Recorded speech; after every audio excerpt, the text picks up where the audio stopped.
Một số trời giống như đấy.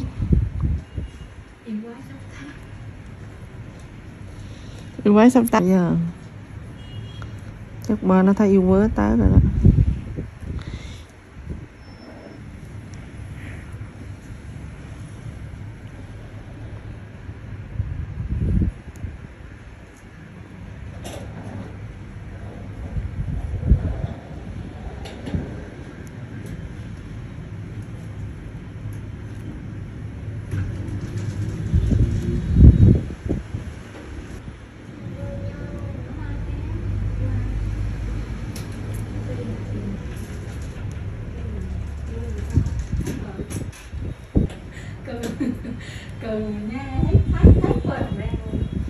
Cái chị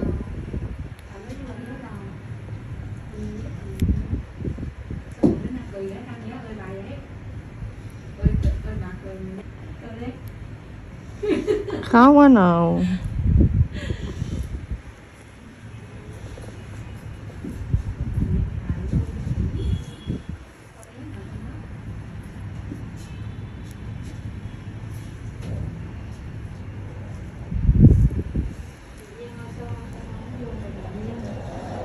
Cái gì?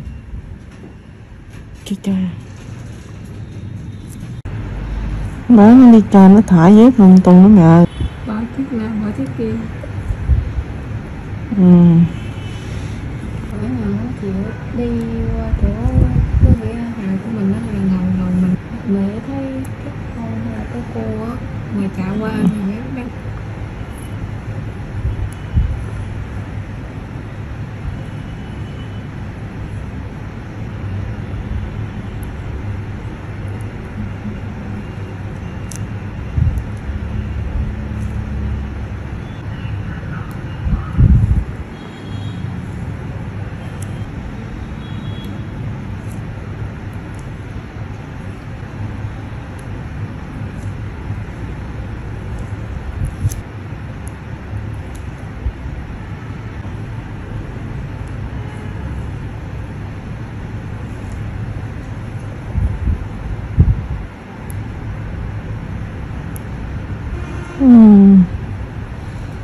Thôi.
Sao vậy?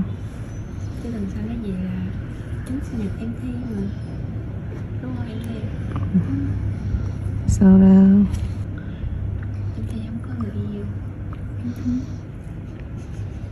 Ăn rau nè, cho con Nhung lựa đó. Thì Nhung thì biết cái quán nào là 22. Đi nào đi ăn nhiều rồi bây giờ tin gì nào. Nhiều mệt nhạo luôn. Nó không trừ hơi chơi là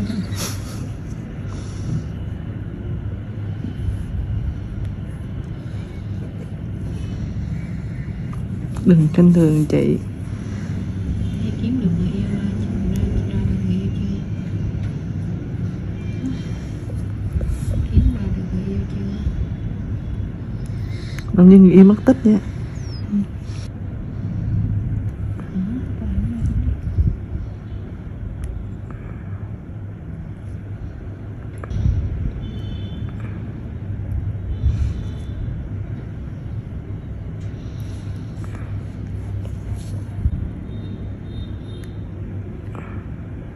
Khi nghĩ là có người yêu chưa ta? Dạ như chưa thấy. Không biết nữa. Em đã chụp ảnh nó không?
Mua thuốc ở cô Phượng luôn hả em? Dạ ok rồi mình đi ra một nhà thuốc mua. Ừ.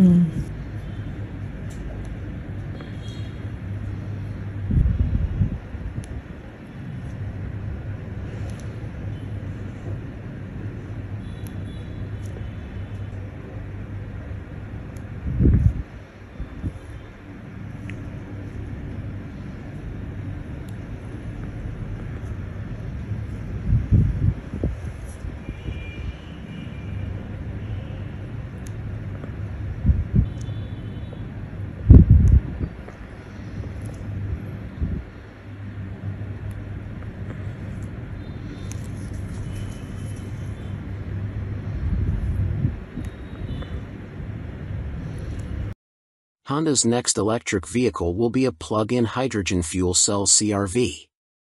We've gotten used to unusual-looking electric vehicles from Honda, thank you, Honda Clarity, so we were surprised to learn that Honda's next Green Mobile will be based on that most conventional of conventional SUVs, its latest CR-V. Oh, but if you're thinking that means there will be nothing unusual, you are wrong, ladies and gentlemen, meet Honda's plug-in fuel cell CR-V, due for introduction in 2024. By the way, that's a regular version of the new CR-V in the photos, but we don't expect the fuel cell version to look too much different. For those unfamiliar, a fuel cell electric vehicle, FCEV, works by running hydrogen from onboard storage tanks and oxygen from the air through a device called a fuel cell stack.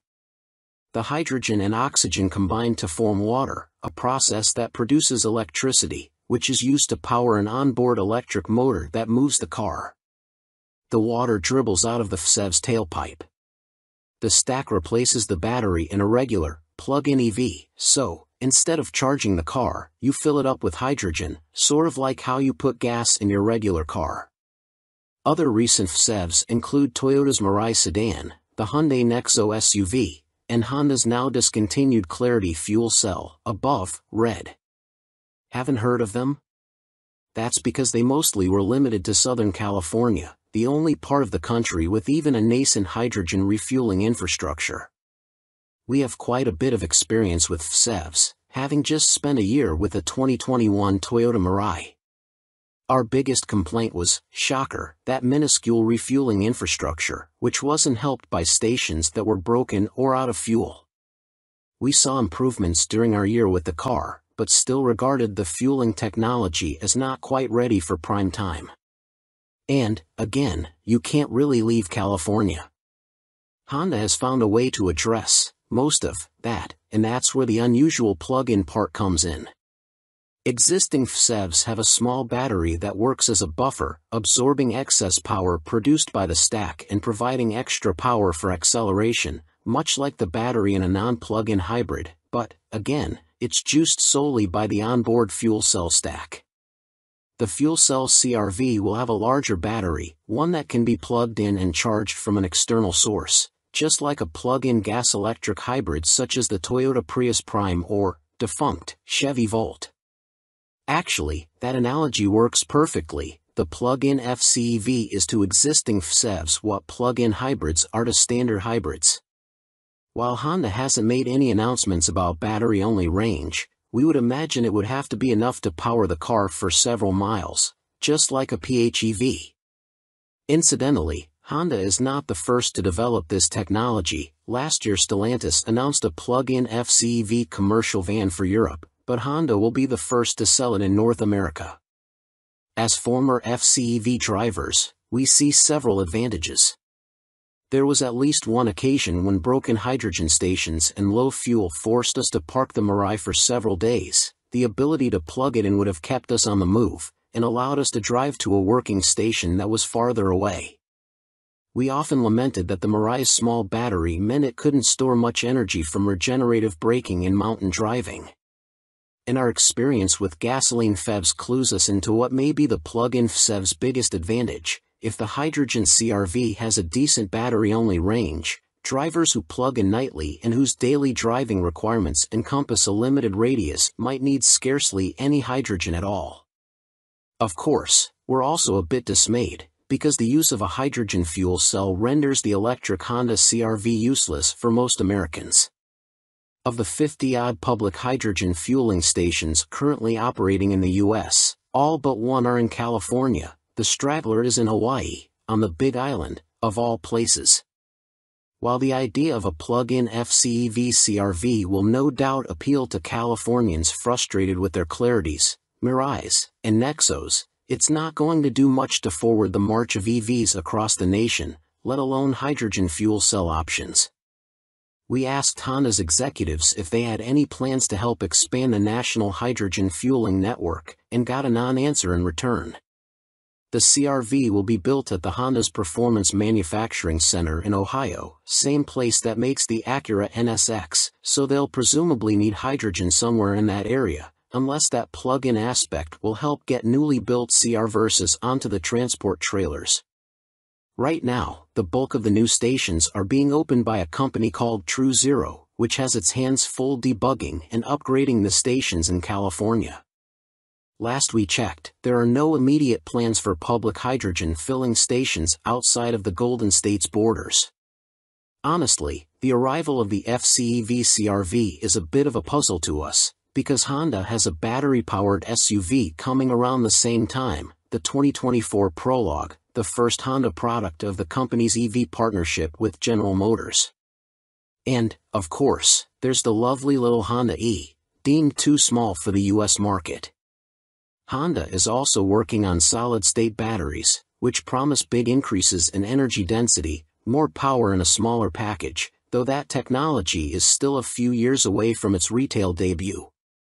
Our best guess is that the FCEV CR-V is more of a test bed to give Honda more real-world data in its long-term quest to foist hydrogen to the fore. In Japan, the government is putting influence and money behind the hydrogen infrastructure, but the United States is betting on batteries. We see hydrogen's future in big trucks, since it solves the problem of them having to carry big, heavy battery packs, and we know Honda agrees. Still, having rather enjoyed the concept of our Mirai, electric car quietness and cleanliness with gasoline-like fueling speed, and seeing the advantages of a plug-in battery, we think Honda's plug-in fuel cell CR-V will be an interesting new take on the technology. We'll learn more details about the vehicle closer to its launch in 2024. Hyundai, Nissan roll out services to make it easier to own an EV. Hyundai Home is a new online service the automaker is providing to electric vehicle customers to help them find local contractors to install EV home chargers, solar panels, and maybe a home battery. Nissan also announced EV Carefree Plus at the LA Auto Show. This is a collection of services including free public charging and roadside assistance to reduce anxiety in new EV drivers. Automakers have been experimenting with different ways of encouraging EV adoption with projects like this. GM, for example, will pay to have L2 home chargers installed when someone buys a new Bolt, and many automakers work with Kmerit to find reliable local contractors. Hyundai is working on making it easier for car buyers to choose a plug-in vehicle with a new program called Hyundai Home. The new website, which was announced today at the Los Angeles Auto Show, acts like an intermediary between someone who just purchased a new Hyundai EV and the boring nuts and bolts of getting a home charger permitted and installed and maybe filing for some local government or utility incentives. The Hyundai Home Marketplace uses your home address to find EV-related services available there. In my case, I was able to see options for rooftop solar and home battery storage, but the EV home charger section was not yet operational. Requesting information about rooftop solar brings up a personalized but auto-generated estimate of the lifetime savings of installing solar panels.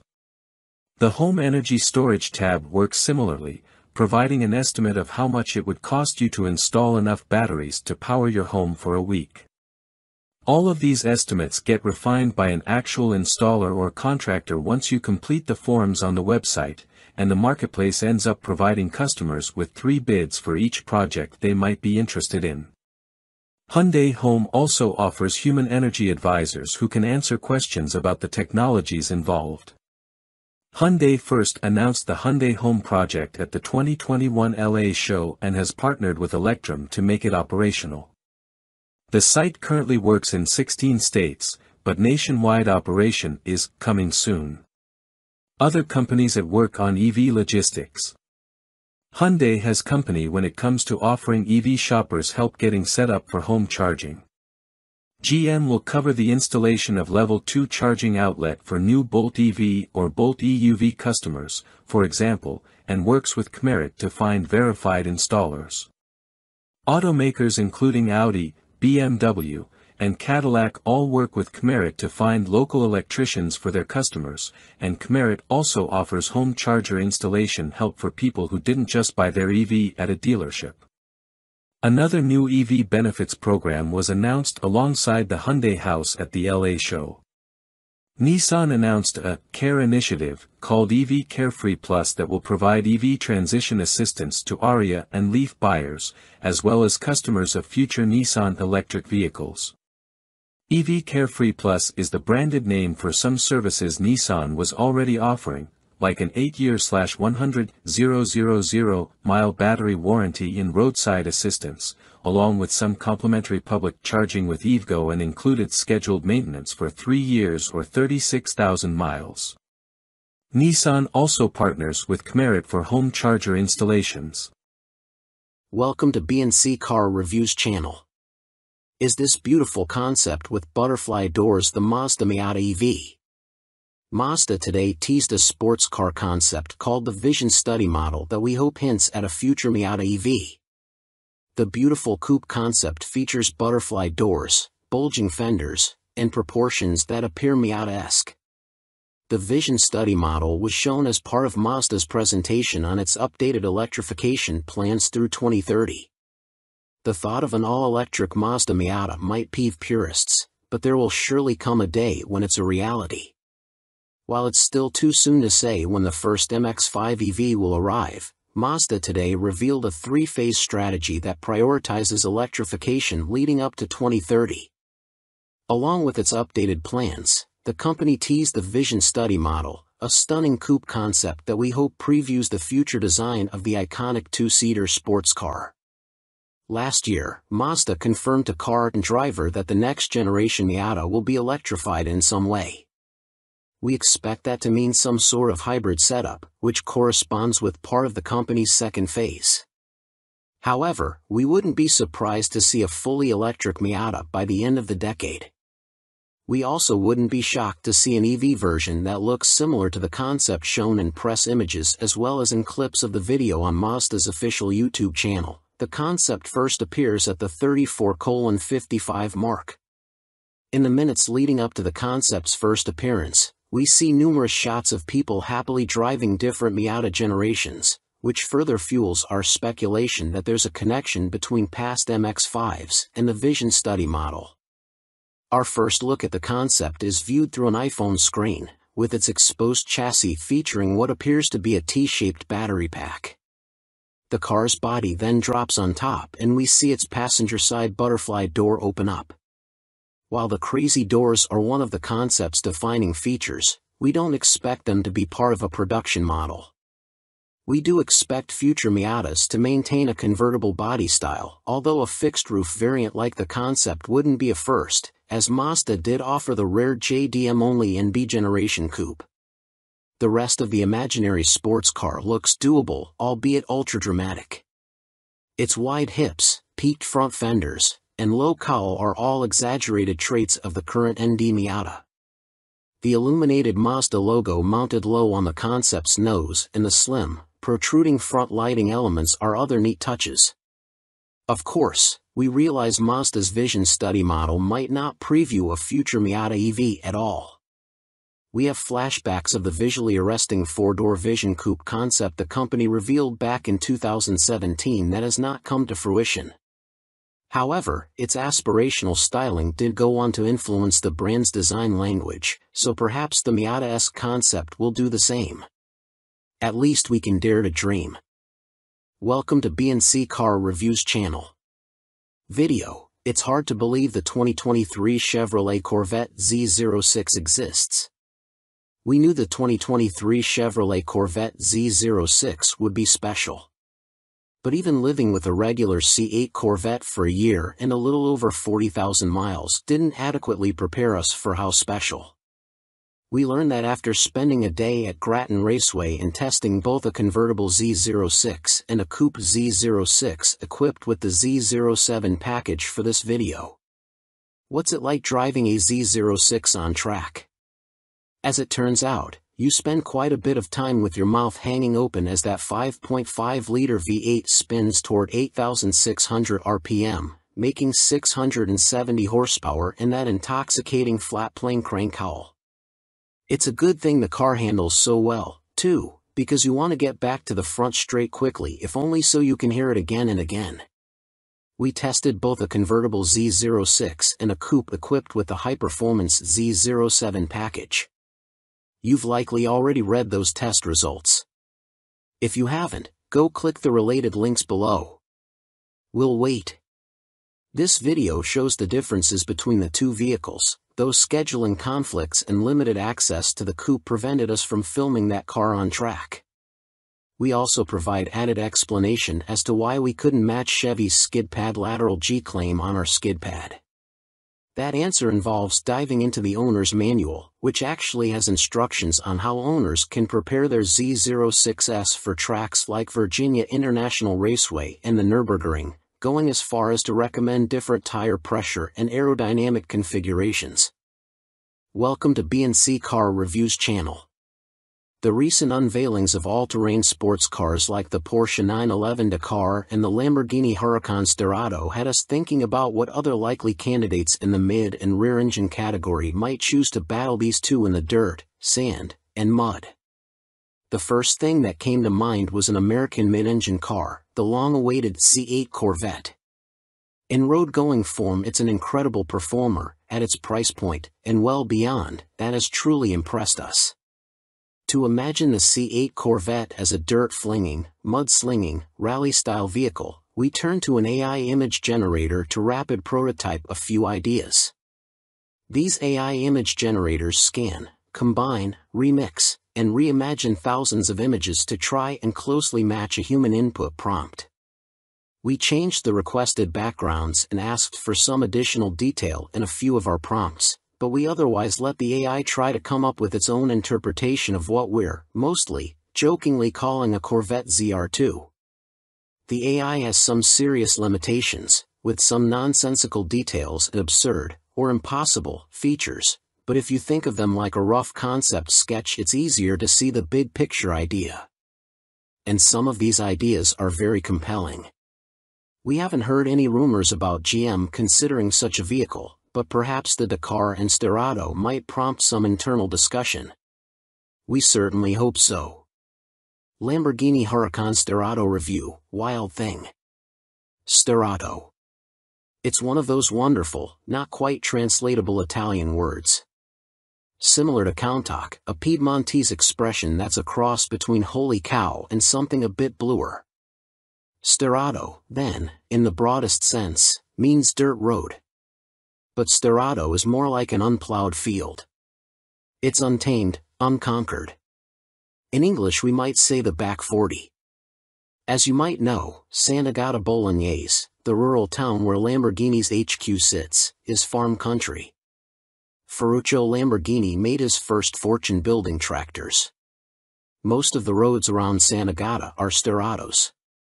What this has to do with a 630 horsepower Mars Attack rover, I will leave up to you, dear reader. If nothing else, it's a fun word to say. Sterrato. As has now become something of a tradition, Lamborghini's head of engineering, Maurizio Reggiani, flew yours truly and just 3 other journalists to southern Italy for less than 48 hours to sample his team's latest prototype. The first time Reggiani convened this foursome, we drove the $2 million Centenario, then we drove the eventual best driver's car winning Huracan Performante. Next came the quickest SUV Motor Trend's ever tested, the Urus. And now this, a heavily modified off-road supercar that, as of this moment in time, may or may not go into production. I'm probably stating the obvious, but this last car is the craziest yet. Also, I sure hope I keep getting invites to test drive top-secret Lumbos. My 12-year-old self is plotting. What on earth is the Sterrato? When Reggiani's team was developing the Urus, it spent a great deal of time off-roading. Having worked on nothing but super sports cars, as Lamborghini insists on calling its products in an odd callback to the Winkleman era, driving on dirt was totally new to them. They fell in love. And then one of them asked, what if? What if they could jack up a Huracan, in this case, the new Huracan Evo, mount massive balloon tires underneath, reprogram the computers for off-road duty, and armor-plate it? I've long maintained that a proper SUV must look one of two ways, like something General Patton would use to invade Palermo or like a moon buggy. If we ever go to war on the moon, I know what the Third Army's command vehicle will look like. So again, what is it? A Huracan Evo, for sure. One that's been raised nearly 2 inches, 47 millimeters, and had its track widened by over an inch, 30 millimeters. The Sterrato's wheel arches are both wider and 3D printed to accommodate the wider balloon tires, currently unnamed prototype off-road rubber by Pirelli. I suggested D0, Ford Dirt Zero, 235/45 R20 front and 305/40 R20 rear. The middle number on a standard Huracan Evo is 30 front, 30 rear. Remember, that number is the aspect ratio, not an actual measurement, meaning the Sterado's front sidewall is 45% of the 235 mm width, or approximately 4 inches of sidewall. Quite unusual these days. Especially on a supercar. The front axle has been moved forward 3 inches to accommodate the larger tires, which necessitated not only new control arms but also longer front fenders. Aluminum armor plating has been added to the bottom of the Sterado's snout, its side sills, and under the rear fascia. That rear hunk of metal also acts as a diffuser, because Lamborghini. The approach angle is increased by just 1 degree, while the departure angle increases by 6.5 degrees. However, several engineers assured me that in all their testing, the only part of the nose that scrapes is the armor. There's also shielding in front of the side intakes to keep rocks and debris out of the engine's intake plenums. LED running lights, an LED light bar, and mud flaps complete the Mad Max supercar look. Expect to also see a ski/snowboard/surfboard rack if and when the Sterado reaches production. Maybe some spikes, too. The interior is quite cool, with military drab green Alcantara covering the seats, set off by orange accents. The aluminum plates in place of floor mats are a great touch. Personally, I ditch the harnesses, but I hate harnesses in street cars. Normally I'm against half cages, full cage or go home, but I think this one has the effect of greatly stiffening the Sterado. The final piece of the Sterado puzzle is the reprogrammed LDVI. Launched with the Evo, the Lamborghini Dinamica Veicolo Integrata, i.e., Lamborghini Dynamic Vehicle Integration, here on the Sterado is geared, pun intended, toward off-road fun. First, the entire system has been optimized for low-grip surfaces and situations. Not just the ESC, but the systems that dole out torque front and rear plus side to side have been Sterado tuned with dusty, gravelly roads in mind. As such, the Sterado exhibits more rear-drive behavior than any other Lamborghini, even the RWD Huracan. I know, but it's true. When you're entering a slide or even in a slide, torque is doled out in such a way as to maximize the slide. Why on earth not? First up was the Nardo handling circuit, the best track you've never driven. It's hard to stress just how wonderful its 16 turns are. Not surprisingly, here's where the Sterado's Huracan bones emerged. The thing is a joy to drive on track. First of all, it leans. The suspension's been softened considerably compared to a standard Evo, let alone a Performante. I'm not saying the Sterado is floppy in corners. I hate that. Rather, it takes a set as you turn, which I love. Leaning into a turn gives you a better sense of what the car is doing. Is it the quickest way around a track? No, obviously not.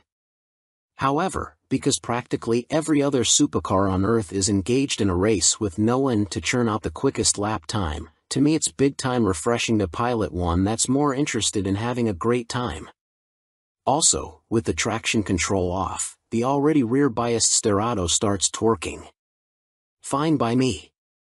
When I drove the Urus prototypes at the Nardo Center last year, we tested what would become the world's quickest SUV on both the aforementioned track and a fast, winding dirt track similar to a rally stage, called Strada Bianco, the White Road. With the Urus, I was pleased that an SUV did so well in the dirt, but I found myself shocked at how well the big gal handled herself on the track. The reverse is true and then some for the Sterado. I was gobsmacked sideways by just how incredible this post-apocalyptic-looking buggy did in the dirt. I perhaps forgot that the Sterado still has that incredible 5.2-liter V10 and a quick-shifting dual-clutch transmission. There are 2 places on Strada Bianco where I was able to pull third gear, and I was shocked by not only the acceleration but also the velocity. Just ferocious. Strada Bianco is maybe 2 cars wide and lined with trees. Frightening at first, but then just stupid piles of fun. As I got on the brakes, way too early at first, I must add, any steering input at all sent the rear of the car into a drift, exactly the way the LDVI was programmed to do. Why do you want the rear end to move? You ever watched a rally? Getting rotated before the turn is half the fun. Allow me to stress this, the Sterrato Swedish flicks beautifully. Think about this for a moment. The engineering brain trust at Lamborghini spent time making sure their dirt-first supercar can properly slide around an off-road track. Also, no handbrake needed. The car, based on what you're doing with the wheel, sets the drift up for you. All you need do is keep the throttle matted and know what to do with your hands, admittedly the tricky part. I'm still a bit amazed. I've taken a number of Subaru WRXs and STIs on dirt trails, and there's a familiar characteristic at play here, only the Sterrato is 2 or 3 times more potent. It's brilliant. Now comes the questions. Anything I didn't like? For a machine that naturally hangs its butt out so beautifully, on pavement the all-wheel drive hurts the subsequent drift. 2 things about that. I mentioned to Reggiani and his team that they ought to do a rear-drive Sterrato. They laughed at me. Second, I only ran the car in Corsa, the most track-focused of the 3 settings. The other 2 settings are Strada, Street, and Sport. The way Lamborghini does it, Corsa actually sends more torque to the front wheels, 2080, than Sport, 1090, does. So perhaps drifts in Sport will be better. I didn't get to test it, blame time, we had little, so I don't know. I already mentioned that I hate harnesses. Other than that, Lamborghini, build it. Here's a couple reasons why Santagata ought to put the Sterrato into production. You ever driven a supercar? The singular most annoying thing is scraping the nose on everything. Even if you have a front-end lift, you're either holding up traffic waiting for it to raise, not cool, or you plumb forget, and scrape. The Sterrato will never scrape. Besides, even if it does, you'd be scraping the aluminum nose guard, and scars would look cool on this particular car. Another thing, as time marches on, sports cars and supercars only get thinner tires, stiffer springs, and firmer dampers. Well, guess what? Fat sidewalls, soft springs, and relaxed dampers mean the Sterrato rides better than any supercar I can think of. Yes, even the much-vaunted McLaren Super Series cars with their fancy hydraulic suspension, which, for the record, do not ride like a Rolls-Royce, no matter how much the PR flacks keep repeating that claim. The Sterrato also doesn't ride like a roller. But for what it is, it rides super comfy. Who wouldn't like that? Yeah, but is there a business case? Judging by the way people on my Instagram reacted to the first batch of photos, Dubai won't survive much longer without a Sterrato. And yes, I can see the Middle East being a place where Lumbo's space buggy would work. Same for Russia. Australia, too. And Scandinavia. Hey man, even California, imagine one of these with a set of skis and a snowboard strapped to the roof, heading up to Mammoth or Squaw Valley. Cool, no? Utah, Colorado, British Columbia, etc. But forget about using it the right way. I fear that overthinking things will kill the Sterrato as well as other 40 miles past left field ideas like it. Why? In my mind it's very difficult to predict precisely why a car will be successful. The Mercedes-Benz G-Wagon is quite literally designed to crawl up a rocky mountain in Austria called the Schakal, yet Southern California is by far that wonderful anachronism's largest market. An even better example is the Ford Raptor. A flying truck makes no bean-counting sense, yet the wide-body pre-runners routinely sell for over sticker. Moreover, dealer supplies, how long a vehicle sits on the lot, are among the lowest in the industry. Now, are all the folks buying Raptors racing around Baja or jumping off dunes at Glamis? Obviously not. The Raptor, like the G-Wagon, is a vehicle people just happen to love. Remember, how the customers use a car doesn't matter. You just want people to buy them in the first place. I predict, rich people would plop down cash for a Sterrato. After the drives, and after a nice debriefing with Reggiani's team about what I'd change, tires could look tougher, the body cladding could be shaped different, needs missile launchers, etc., I was handed a phone. Lamborghini's CEO, Stefano Domenicali, was on the other end, and he wanted to know what I thought. My big points were that the Sterrato is too good not to build, and that even though I have no details about what exactly will make up the LT version of the McLaren 720S, I almost know what it will be. All I need do is look at how the 650S evolved into the 675 LT and how the 570S became the 600 LT. I roughly know what the 992 Porsche GT3 will be like, just by sitting and thinking about it. But the Sterrato?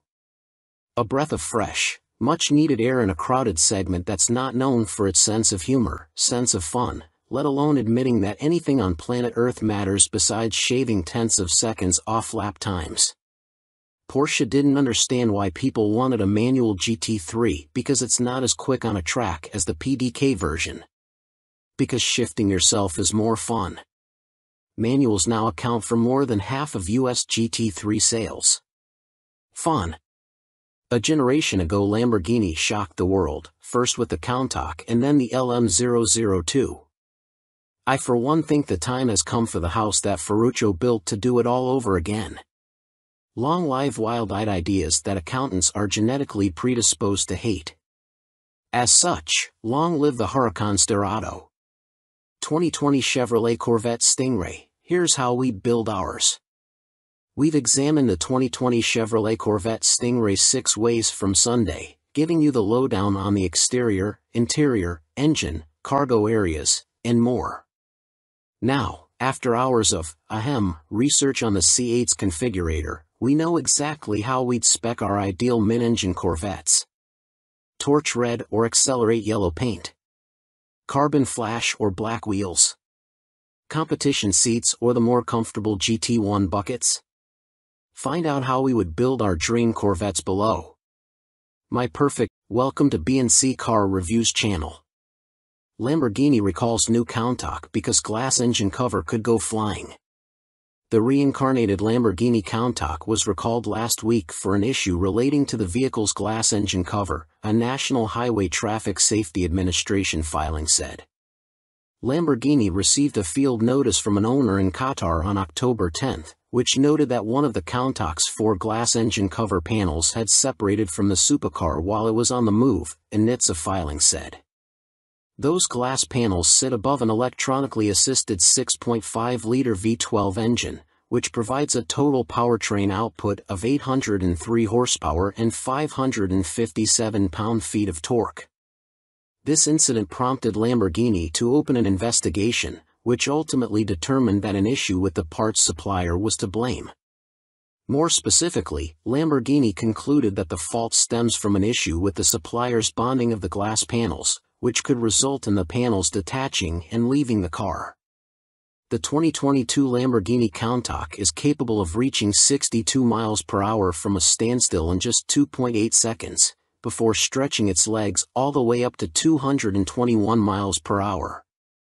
Not exactly the sort of speeds you want involved when ill-affixed bodywork is at play. Lamborghini was unable to determine whether or not other Countach examples would suffer from the same production fault during its initial investigation. On November 10, Lamborghini's Product Safety Committee voted to launch a proactive recall for the Countach in every global market. That recall impacts 9 owners here in the United States, with dealers expected to receive the recall details on January 9, 2023. Customers will receive a notice from Lamborghini later that week. Customer cars will be inspected after that, with replacement glass panels being made available if they are required. Every Countach built during October 2022 will already have the issue addressed in Sant'Agata Bolognese. Owning an exclusive supercar can come with some unique challenges. Thankfully for the Lamborghini faithful, this particular fix should be a straightforward job. If you happen to own one of these, it's probably a good idea to leave it in the garage for the time being. Not that you are going to pour on the miles, anyway. Welcome to B&C Car Reviews channel. Mercedes will make your EV quicker. If you pay $1,200 a year. Mercedes will soon let owners of its electric EQ models unlock quicker acceleration as part of a $1,200 plus annual subscription, as first reported by The Drive. Purchased through Mercedes Me Connect services, the subscription is said to drop 0 to 60 mph times by as much as a full second. The subscription also increases the max output from the electric motors by between 60 and 87 horsepower, depending on the model. Improved performance always has a price when it comes to new cars, whether it's shelling out extra money for a mightier engine option or paying a yearly fee to hit 60 miles per hour a second sooner. Wait, what? That's right, Mercedes will soon offer an annual subscription to owners of its electric EQ models that lets them unlock additional power and quicker acceleration. It only costs $1,200 plus tax. Every year. Welcome to the future. The practice of automakers instituting a subscription model for popular features has been a growing trend. It's largely a byproduct of more and more new cars utilizing technology that allows over-the-air updates. Of course, charging consumers monthly or yearly subscription fees for content that is otherwise standard can tick people off, as BMW learned the hard way with its Apple CarPlay snafu. Still, these on-demand options don't appear to be going away anytime soon, and everyone will likely have an opinion on Mercedes's soon-to-be-released acceleration increase, which is currently listed on the company's online store. So, what exactly does Mercedes' $1,200 plus per year performance upgrade get you? Depending on the model, it's said to reduce the EV's 0 to 60 mph time between 0.8 and 1 second. The only models the company lists are the all-wheel drive EQE 354 Matic and EQS 454 Matic in both sedan and SUV configurations. Along with quicker acceleration, Mercedes says the acceleration increase package increases the maximum output of the electric motors. Along with more torque, the EQE 350 models gain 60 horsepower, 349 total, and EQS 450 models add 87 horsepower, 443 total. It's currently not clear if the subscription-based performance upgrade is available on models other than the sedan and SUV versions of the EQE 350 and EQS 450. The Mercedes site also doesn't state when the feature can be purchased and activated and whether or not it simply requires an over-the-air software update or something hardware-related that owners will need to have a dealer handle. We reached out to Mercedes directly for clarification, and we'll update this story once we hear back. Welcome to B&C Car Reviews channel. New off-road tires of SEMA 2022. Mickey Thompson Baja Boss M/T in 42 and 44-inch sizes. Although the Mickey Thompson Baja Boss M/T tire design is not new to SEMA 2022, two new sizes that are key to the off-road world are new. Those sizes include a 42x13.50 R17LT in a C load rating, a 42x13.50 R20LT in a D load rating, and 44x13.50 R20LT in a C load rating, for those who want to run dubs, which we guess is somewhat acceptable for 42 and 44-inch tires, but just barely. We're waiting in line for a set of the 42x13.50 R17LTs so we can test them ourselves, and we bet this will be a very popular size in the off-road space as it's been a while since any of the big tire companies supported any tire this size, let alone a radial. And since this tire is from Mickey Thompson, you know it will perform to task. Compound and design are said to be the same as the smaller Baja Boss M/T tires, which means they will work. Toyo Open Country R/T Trail.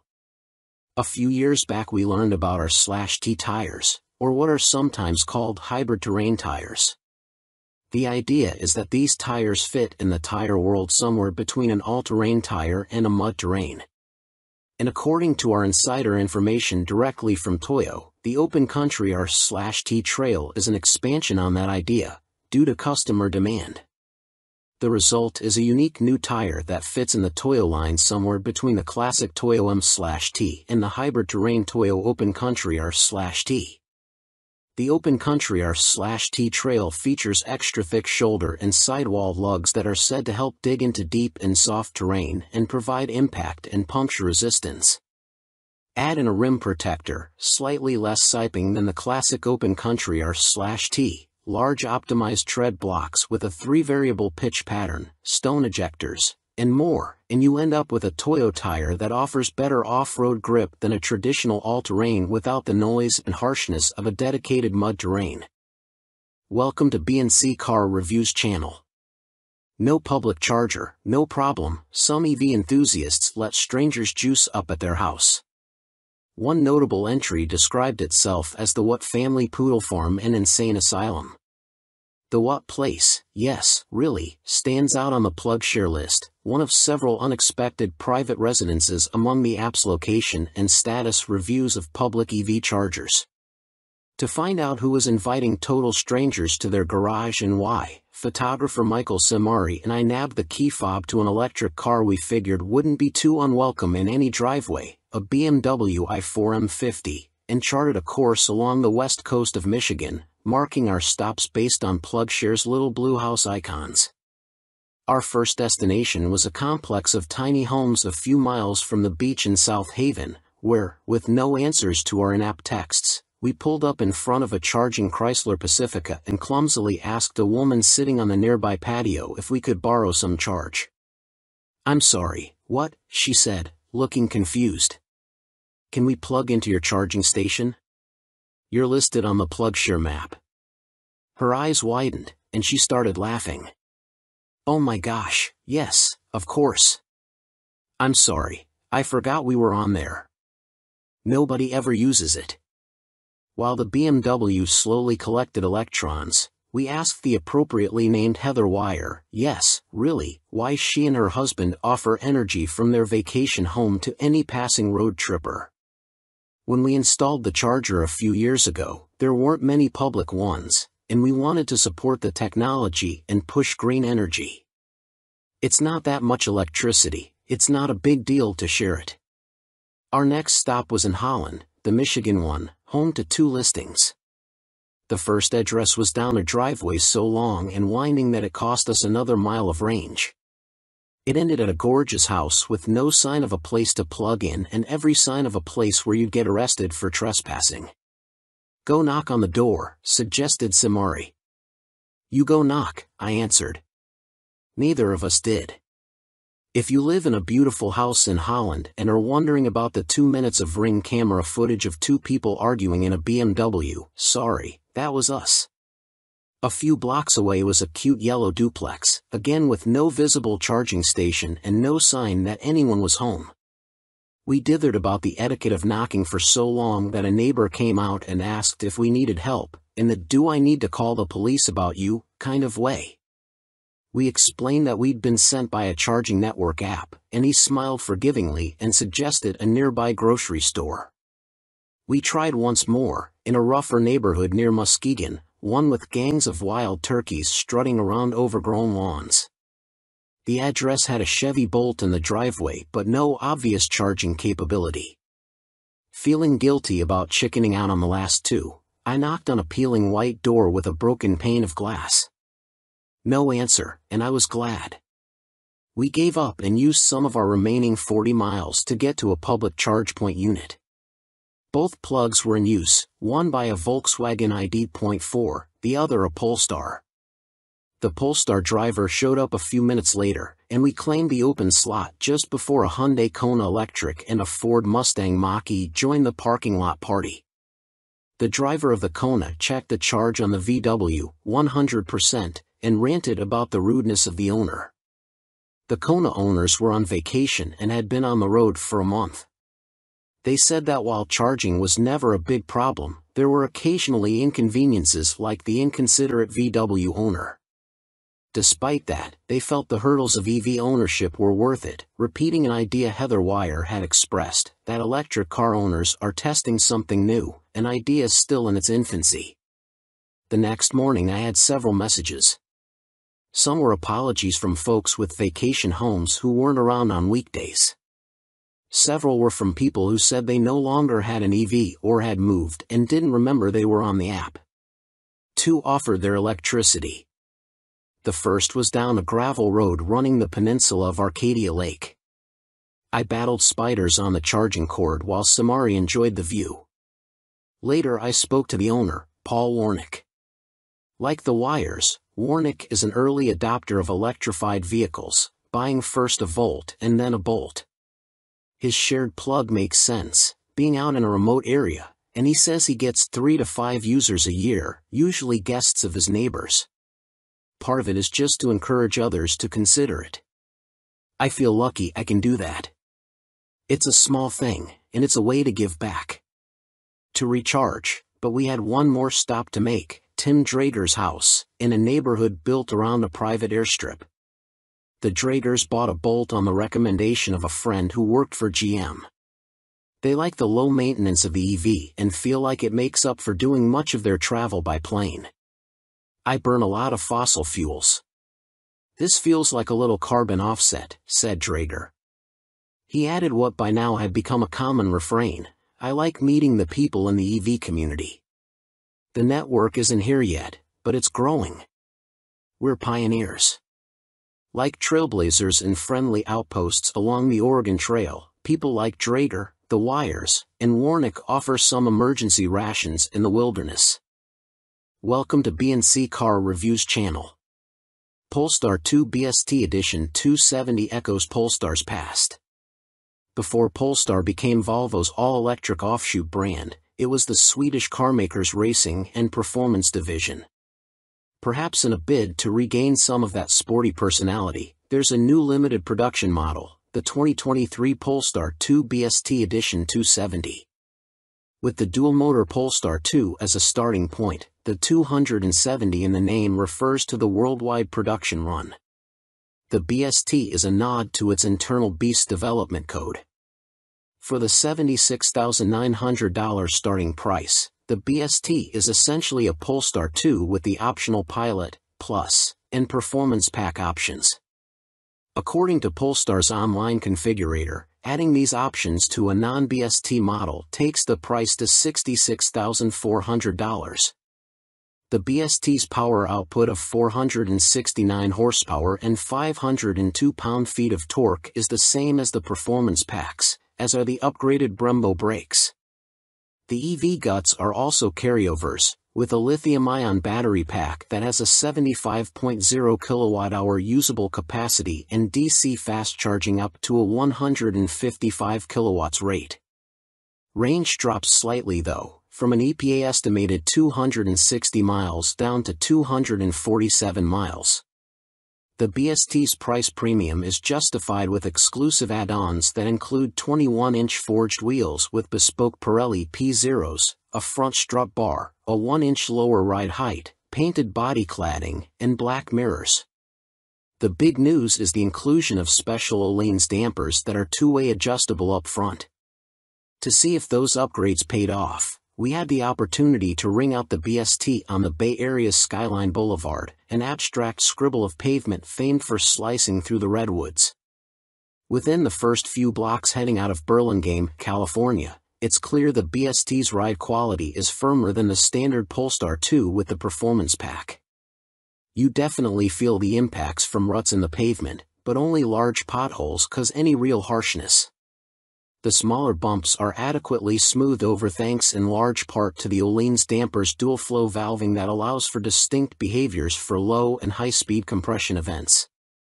It's similar to how progressive springs can add some initial compliance for comfort and stability while also having greater resistance when cornering hard.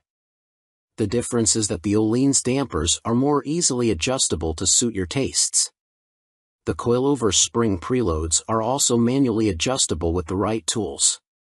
Polestar's Christian Sampson, head of product attributes, informed us that our BST was set to 7 on the adjustment scale of 1 to 22, with 1 being the firmest and 22 the softest. That potentially leaves a lot more compliance for everyday comfort and a bit more firmness for a track day, though the 127 miles per hour top speed will limit how much fun you can have on the straightaways.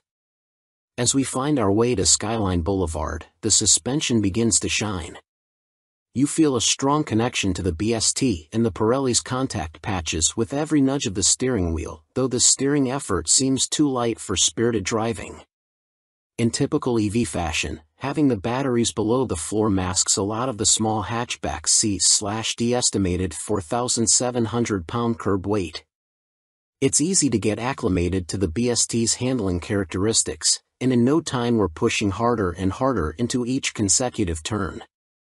Larger undulations in the road can cause some alarming hops, though. The Polestar BST is as entertaining and lively as the BMW i4, and the lack of synthetic motor noises gives it a more zen-like experience. You hear the tires squeal in turns and whimper when you're hard on the brakes. They give a very good indication of how much harder you can drive in a delightfully old-school analog manner. We executed a very subtle four-wheel slide in one bend and were pleased with how intuitive and effortless it was to manage. There weren't any snap releases from adhesion, nor was there any need for any rally car histrionics by sawing away at the wheel.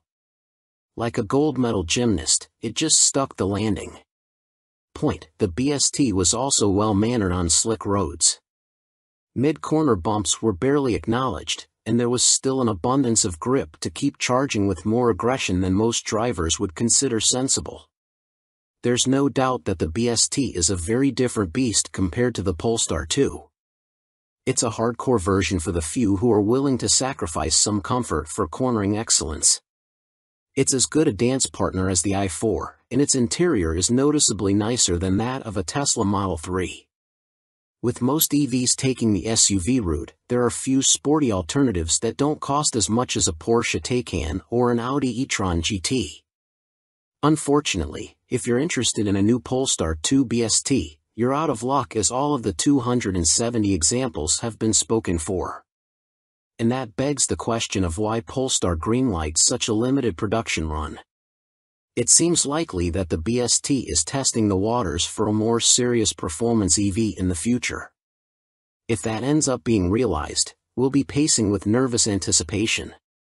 It's impressive that the BST is able to extract so much more handling prowess from the existing Polestar 2, and bodes well for a purpose-built performance model. Thean Design Porsche 911 Restomod is no backup singer. We must wait for the day when automotive artisans reimagine third-gen Camaros or Fox-bodied Mustangs into immaculate carbon fiber-bodied Restomods that command six-figure prices. Until then, we'll have to keep slumming with the 964 generation of the Porsche 911. Of course, there are plenty of reasons why the penultimate air-cooled 911 is the frequent muse for high-end tuning outfits. There is no shortage of cars to start with, Porsche having sold more than 60,000 of all variants globally between 1989 and 1994. Interest, and values, are also high enough to find a market for expensive transformations. The most famous recreator of the 964 is undoubtedly Singer in California, which has been producing versions that cross the boundary from car to automotive art for more than a decade. But an increasing number of other shops are now getting into the same space. Last year, we told you about an EV version produced by Everetai in the UK, although we struggled to see what the electric powertrain added to the experience. Now here's another British firm, but this one sticks with internal combustion. The small shop is called Thean Design, and it gave C/D the chance to experience a partially carbon fiber-bodied 964 just before it was shipped to a buyer in Chile, hence the car's Chi001 name. Oh, and that customer is a successful blueberry farmer, if you're wondering about the reason for its violently violet color scheme. As with many similar businesses, Thean Design was born from a personal passion, in this case, the quest of a man named Adam Hawley to build his own perfect 964 while working 9 to 5 as a car designer for big auto companies including Jaguar Land Rover. The car was eventually finished to a standard that had friends and acquaintances asking him to create something similar for them, leading to the establishment of Thean Design with business partner Lucinda Argy, who is also his wife. While the Thean Chi 001 shares its basic form with the 964, its detailing is clearly inspired by that of earlier 911s. It has lost the full-width rear light bar it was built with and gained both 930 turbo-style bumper overriders and headlamp bezels. The original car underneath the conversion was a Carrera sold in Japan, but it has been stripped to component parts and completely rebuilt. Structural changes include a carbon fiber roof, trunk lid, engine cover, and spoiler. The fenders and bumpers are made from a sturdier carbon Kevlar blend. Weight saving over a regular 964 is around 220 pounds, according to Holley, with the part composite bodywork also making the car stronger. Up close, the attention to detail is close to obsessive, including touches such as the symmetric mounting of the twin ignition coils on the engine firewall and the invisible integration of a center, high-mounted brake light into the rear window surround. Thean's customers have a choice of powertrains, including the intriguing option of a supercharger conversion the company has developed for the air-cooled flat six. The Chi 001 is running a naturally aspirated 4.0-liter engine. Individual throttle bodies and careful internal balancing take peak output to 400 horsepower at 7,100 rpm. It has also lost its original all-wheel drive system, and power is now sent exclusively to the rear axle through a 6-speed 993 generation gearbox and a limited-slip differential. Not every part of the experience has been updated. Getting in, we find the familiar, slightly offset driving position, and although beautifully ret-rimmed in a vibrant hue to match the exterior paint, the cabin's basic architecture is unchanged. But starting the engine reveals an immediately different character to a regular Carrera of this generation. First, the bark of the exhaust, which switchable acoustic flaps vary from loud to very loud. Second is the immediacy of the engine's responses to even slight accelerator pedal pressure, thanks to an ultralight flywheel. Comparing Thean's car with a regular 964 is made complicated by the increasingly distant memories of what the original car was like when new, but this one drives with a level of poise and precision it seems hard to imagine that any stock 964 possessed even when factory fresh, with the possible exception of the famous RS variant. The Chi 001 steering feels direct and slack-free for an air-cooled 911. It retains hydraulic assistance, but this is now powered by an electric pump. Revised suspension geometry, stiffer bushings, and active dampers increase the precision with which the front end can be placed, although they also mean there is less sense of the 964's fundamental rear-biased weight distribution in corners. Easing the accelerator with the chassis loaded up tightens the line progressively but not snappily. The biggest dynamic difference is probably down to the modern Michelin Pilot Sport PS2S mounted on the period Fuchs-style rims, which give an abundance of grip. The ride is firm even with the adaptive dampers in their softest setting, but not uncomfortably so. Yet the engine is the Chi 001 starring feature, impressively muscular low down but with what feels like an inexhaustible appetite for revs that the scalpel-sharp accelerator encourages a driver to exploit. The tachometer only goes to 8,000 rpm, but the limiter is actually another 500 rpm beyond that. Working against just 2,570 pounds, it feels 21st century fast, too. The gear shift is perfectly weighted, and despite the switch to carbon ceramic brakes, the middle pedal feels similarly natural in its responses. This love story may have you question our critical faculties, but the car does have some downsides. The first is the price. While considerably short of the seven-figure expenditure required for one of Singer's pixel-perfect offerings, a buyer will still need to pay Thean around $500,000, at current exchange rates, to get something similar to this car, plus the cost of the donor 911. The second is the weight. The company already has a substantial order bank it needs to work its way through and can build at no more than 5 cars a year. Welcome to B&C Car Reviews channel. Steve McQueen's Bullet movie Mustang suddenly reappeared. This is how it happened. Steve McQueen's Highland Green 1968 Ford Mustang GT Fastback vanished 38 years ago.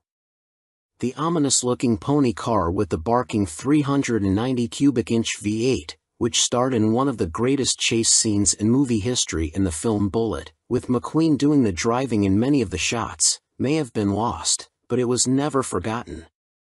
Certainly not by Mustang aficionados, who speculated on its whereabouts for almost 4 decades, titillated by the occasional internet post or word of a spectral sighting. So when the Bullitt Mustang suddenly appeared at a Ford press preview at the North American International Auto Show in Detroit on January 14, 2018, the assembled journalists, car nuts, Ford execs, and Mustang fans went full geek.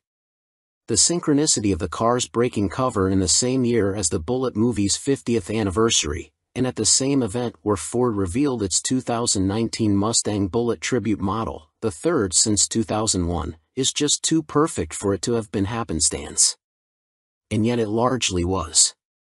As those involved tell it, the Bullitt Mustang never would have resurfaced in Detroit had it not been for a coincidence of cosmic proportions, the sheer luck of fortuitous timing, and, especially, the efforts of a determined coterie of emotionally invested volunteers. It took 30 seconds for the Bullitt Mustang, in original, if dilapidated, condition, to rumble onto the stage at Detroit's Cobo Center, but it took a village to make it happen. The backstory. The movie car's trip to the auto show stand actually started in earnest in December 2000.